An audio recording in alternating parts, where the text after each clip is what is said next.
Hey everybody, James Detroit. Hope you're enjoying a great week. It has been crazy since we last talked. It's been a difficult, challenging week for a lot of Americans.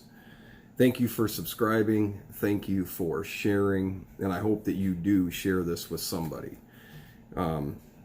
The idea behind James Detroit, current events, historical perspective, is to take a look at some of these crazy things that they are telling us why, how this is happening. The one of the hot topics right now is about this idea that there's systemic racism. Again, there's one race. It's the human race. The United States of America has been the greatest country for all ethnic groups, all cultures. In its creation, we have allowed it to deteriorate, especially over the last 70 years, but we can still take it back. We, the citizenry. Now, it's about 50-50. I've called myself an independent because I am. I do not vote for one side of a ticket or another. So in November, when I go to the booth and I vote in person, and I encourage all of you to do that, I will be voting for individual people.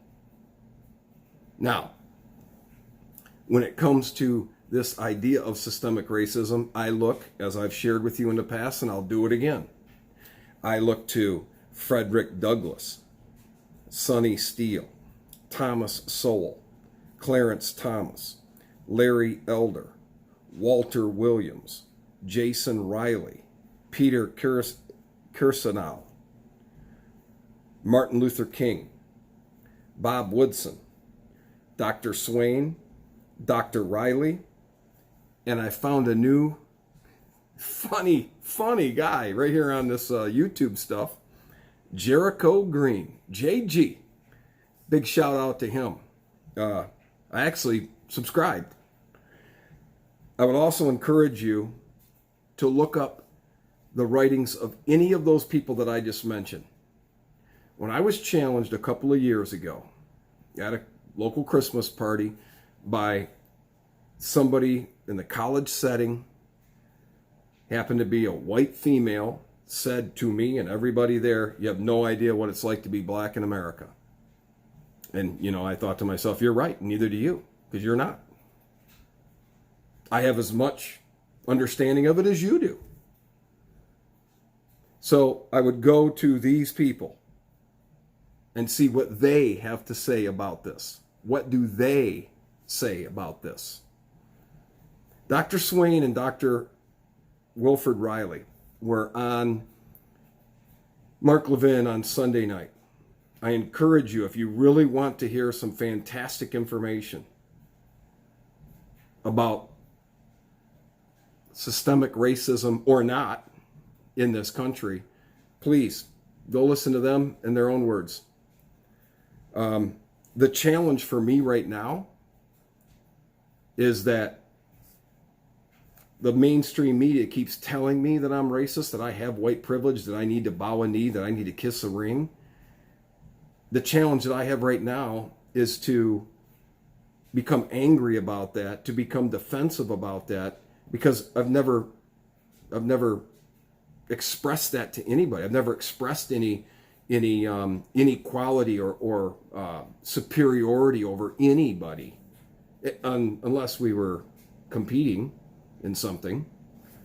And I've lost a few fights and I've won a few fights. So that would be the only time that I was attempting to express superiority. I will say I want to encourage all of us, as we're looking forward to this election in some 140 days or whatever the number is now. We're going to vote in person. We're going to go through that step, that process. And it's important for us to pay attention.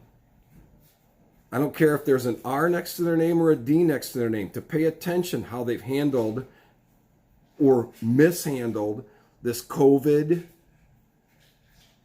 the suggestion that we need to defund the police departments. We need to keep score here. There is a revolution taking place, whether you want to participate in it or not. And it's not the French Revolution part 4 or whatever the number is now, Marxist driven. The first French Revolution accredited to during Marie Antoinette and let them eat cake, to a second French Revolution and the overtaking of Versailles, and Marxist biggest criticism of that was that they didn't take the Bank of France. That's what they should have done. Well, the continued shortcomings, failings of socialism, communism, fascism, anything except liberty, freedom, the United States Constitution, the greatest country and the greatest governance of its citizenry, the United States of America, anything except that is going to fail, and it's failed everywhere. Now, I'm glad that George Bush is not going to support Donald Trump. I'm glad that Powell is not going to support Donald Trump, because that's been my point the whole time. That's the elite class. You say there's no deep state? Well, right there you go. There's a bunch of never Trumpers saying that they give the president their support, like a Mitch McConnell in the Senate that didn't do what he needed to do. The same Republicans in the House, the never Trumpers. The people that are supporting this president, and I did vote for him, and I'm mostly in support of him most of the time. I do think he's made bad decisions, like John Bolton is one example. There is a deep stater. There's a guy that was too much of a warmonger for most of Washington, and yet the president got bad advice, took him on as part of his cabinet, and then he fired him.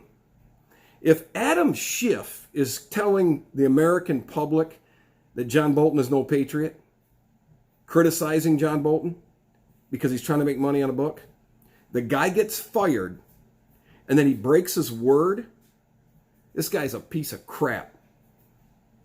And whatever those people, I'll tell you what, if he had dirt on the Clintons, he'd be dead.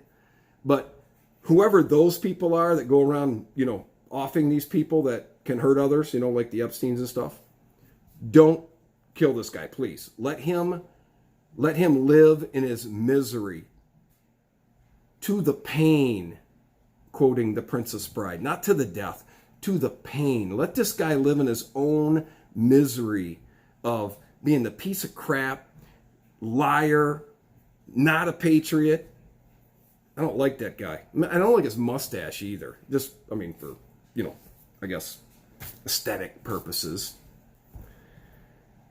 Let's stick to the facts when it comes to the election. This president is the first president in my lifetime that made promises during a campaign and he kept them. His opponent at this point, Joe Biden, has been in a position of influence in governance for more than 40 years, including the vice presidency, and he's done nothing except lie, cheat, and steal. And now he's going to tell you, give me the chance and I'm going to make it better for all of you. No, he's a continuous deep stater. We need to vote these people, not vote for them, and vote these people out. I used to say that if you committed treason, we should line you all up if you're an elected government official, and we should have public hangings and burnings of the elected officials that commit treason, that lie to us. Well, the deep state would never let us know exactly who's lied to us. Right now, though, we're finding out a lot of stuff about the previous administration and what people knew and what the FBI was doing and what the CIA was doing and what the NSA was doing and what our attorney generals were doing. It's funny, not funny to me. It's entertaining, I guess, when I hear the mainstream media talk about Bill Barr being an attorney general that's doing the president's, doing things for the president. When, if you remember Eric Holder saying, yep, I'm Obama's wingman, and Loretta Lynch, and the tarmac, and all the other crap that they did. And this is going to come out. If you are like me, blue collar, hardworking, everyday American, middle class guy that keeps looking around saying, we're being squeezed constantly, then we need to really stick to the facts. People tell me, well, I can't stand Donald Trump, but he's doing a pretty decent job. But boy, he's an asshole. I don't know. He doesn't. I'm not saying he's a great public speaker, but I don't know that he's any better or any worse of a human being. Forget about what we've been inundated with who did what at one time or another. For goodness sakes, we had a guy in the White House for 8 years that raped women, not consensual sex outside of marriage, raped them. And you don't hear the backlash. I don't have to go any further than that. I hope we do the right thing in November. And right now, there's only one right thing. We'll talk more about some local elections and stuff. They seem to matter at times. The current president of the United States made promises, and in face of more obstruction than in the history of our country, he kept those promises, as many as he could. And he'll keep more promises. And I think it benefits middle-class America and low class, middle and low class. It's the majority of us. It benefits us the most if he gets reelected. At this point, there's no doubt in my mind, that's the guy we need. That's the guy we need. Maybe a little different version of James Detroit tonight, but it's almost 8 o'clock, and there is a guy that I do watch on a pretty regular basis. I like Tucker Carlson. Sometime this week, and it might have been Monday night, might have been last night, I'm not for sure, but he called out 3 major Republicans. I think a senator and 2 House of Representatives. Because he's seeking the truth. And I think that's very important. I hope you like what you hear. I hope you share it with somebody else. Certainly, even if you don't agree with me, you shouldn't live in an echo chamber. You've got all of the mainstream media you can just listen to and keep telling you all these great things about all these other things. I'll try to bring some more historical perspective. But just remember this. Those names that I give you at the beginning, when it comes to systemic racism or systematic racism in our this white privilege idea and stuff. I mean, and Jericho Green, check him out. He is hilarious. I do appreciate him. Appreciate you. I appreciate America and my fellow citizens. Till the next time, I'm James Detroit. I'm out.